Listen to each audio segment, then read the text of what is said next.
Nah, oke teman-teman, sebelum pada kabar gembira tersebut, di sini saya akan memberikan informasi terlebih dahulu ya, atau memberikan sebuah pemahaman untuk para KPM PKH maupun BPNT yang selalu bertanya kapan pencairan dilakukan.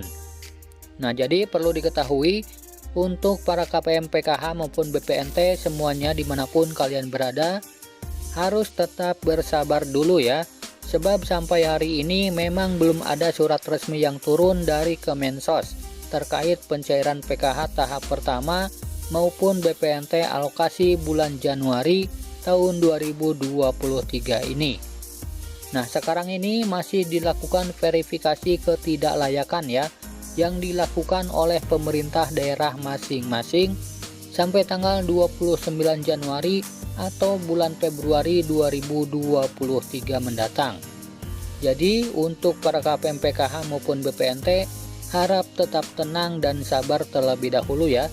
Selama data verifikasi ketidaklayakan belum selesai, maka untuk proses pencairan pun belum bisa dilakukan. Jadi tunggu dulu verifikasi sampai selesai ya teman-teman. Nah, jadi untuk pencairan PKH tahap pertama itu memang belum ada informasi resminya. Nah, sementara untuk pencairannya itu sendiri kemungkinan akan lewat kartu ATM KKS merah putih lagi. Seperti yang sudah dijelaskan pada saat konferensi pers kemarin oleh Ibu Tri Risma hari ini ya. Nah, dia mengatakan bahwa di tahun 2023 ini untuk pencairan melalui kantor pos Indonesia tidak ada anggarannya, kecuali untuk daerah tertentu, seperti daerah pegunungan atau yang susah diakses dalam menuju perbankan. Nah, itu akan dilakukan oleh kantor pos ya teman-teman. Nah, jadi untuk para KPM PKH maupun BPNT jangan terpancing berita yang beredar ya teman-teman, yang mengatakan bahwa PKH tahap pertama akan dicairkan di awal Februari ataupun minggu kedua bulan Februari. Nah, karena semua itu cuma prediksi seseorang saja ya teman-teman, dan belum bisa dijadikan acuan karena semua kewenangan ada di Kementerian Sosial Republik Indonesia. Maka dari itu tunggu saja informasi yang resmi dari Kemensos ya, melalui pendamping PKH masing-masing.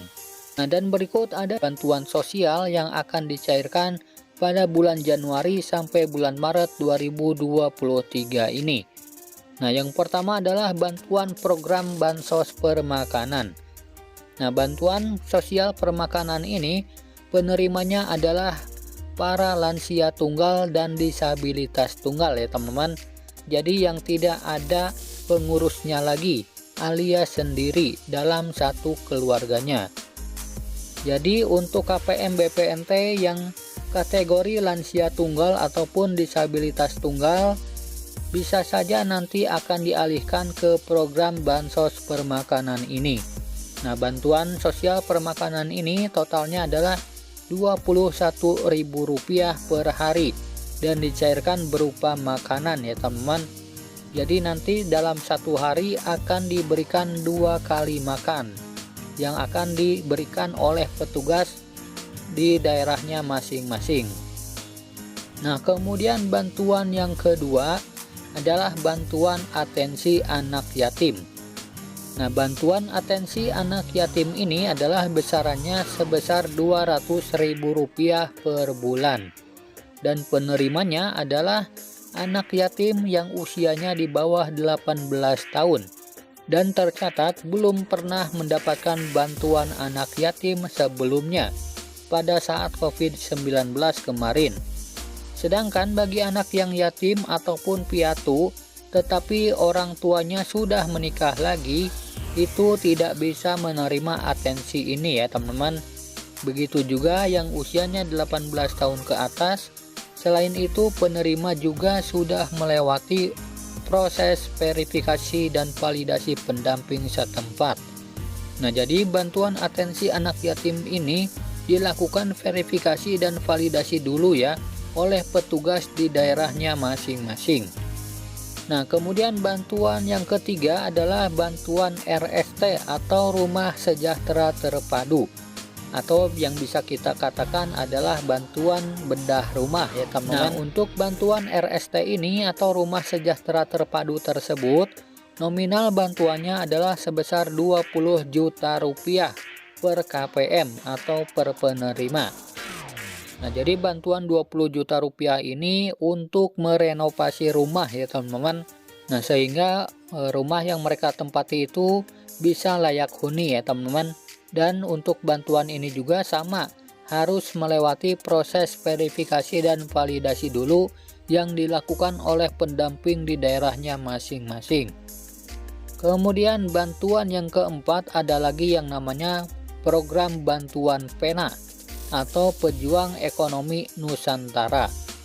Nah, jadi untuk bantuan PENA ini adalah berbentuk modal usaha ya teman-teman, serta melalui pendampingan dan penyuluhan dari pendamping di daerahnya masing-masing. Nah, khususnya bagi KPM yang memiliki rintisan usaha, baik dari peternakan, warung, ataupun usaha kecil, dan kategorinya usia 40 tahun ke bawah atau kategori usia produktif, bisa saja kalian dialihkan ke program PENA tersebut. Nah, supaya nanti tidak bergantung pada bantuan sosial ya teman-teman. Nah, karena bantuan PENA ini bertujuan untuk memajukan usaha para KPM, sehingga untuk para KPM yang mendapatkan bantuan PENA tersebut harus rela diri keluar dari kepesertaan penerima bansos PKH maupun BPNT. Nah, jadi perlu diketahui untuk KPM yang mendapatkan bantuan PENA atau modal usaha tersebut harus rela diri keluar dari kepesertaan PKH atau BPNT. Nah, untuk bantuan PENA itu sendiri sekitaran 6-10 juta rupiah. Nah, jadi itu ya teman-teman 4 bantuan pemerintah yang akan cair mulai bulan Januari sampai Februari 2023. Nah, jadi yang pertama ada bantuan sosial permakanan, kemudian yang kedua bantuan atensi, kemudian yang ketiga bantuan Rumah Sejahtera Terpadu, dan yang keempat bantuan PENA. Nah, untuk bantuan PENA itu adalah untuk yang memiliki usaha ya teman-teman. Jadi para KPM yang berusia produktif akan dialihkan ke program PENA. Jadi supaya usahanya maju tanpa mengandalkan bantuan dari pemerintah. Nah, itulah keempat bantuan ya teman-teman yang akan cair mulai bulan Januari sampai Februari. Semoga video ini bermanfaat. Sampai jumpa di video selanjutnya.